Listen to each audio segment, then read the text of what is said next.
अस्सलाम वालेकुम बहनों, भाइयों, दोस्तों और बुजुर्गों। आज के हम इस्लामी मालूमाती और तालीमी सवालों जवाब की वीडियो में बयान कर रहे हैं कि बरज़ख का तसव्वुर, जैसा कि कुरान मजीद में मज़कूर है, इस्लामी अकीदे में इसके मैनी और अहमियत को बयान कर रहे हैं।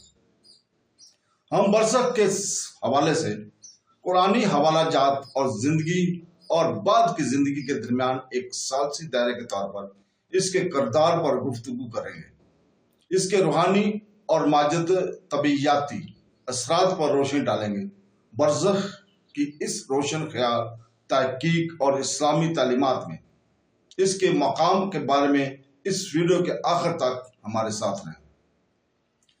कुरान मजीद में मज़कूर देखें सूरह अर-राफ आयत नंबर 46 से 49, जो कि जिस्म और आसमानी के दरमियान रुकावट है।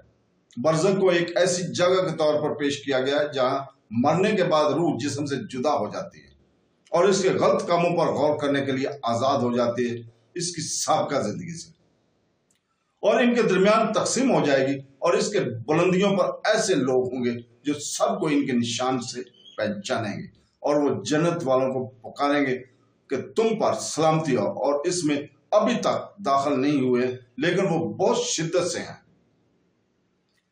और जब इनकी निगाहें दोज़गियों की तरफ लग जाती हैं तो कहते हैं कि ऐ हमारे रब, हमें जालिम लोगों के साथ न रख। और बुलंदियों के साथ ही जहन्नम के अंदर लोगों को पुकारेंगे जिन्हें वो इनके निशान से पहचानेंगे और कहेंगे तुम्हारा जमा होना तुम्हारे लिए कुछ काम नहीं आया, और ये कि तुम तकब्बर करते थे। तो दोस्तों, अल्लाह ताला फरमाएगा, क्या ये वो लोग हैं जिनके बारे में तुमने कसम खाई थी कि अल्लाह इन पर कभी रहम नहीं करेगा, जन्नत में दाखिल हो जाएंगे तो तुम पर ना कोई खौफ होगा और ना तुम पर गम होगा। तो दोस्तों, बरज़ख इसी को कहते हैं।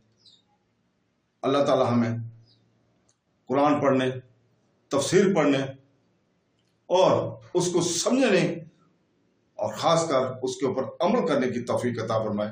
आमीन सुम आमीन। अल्लाह हाफ़िज़।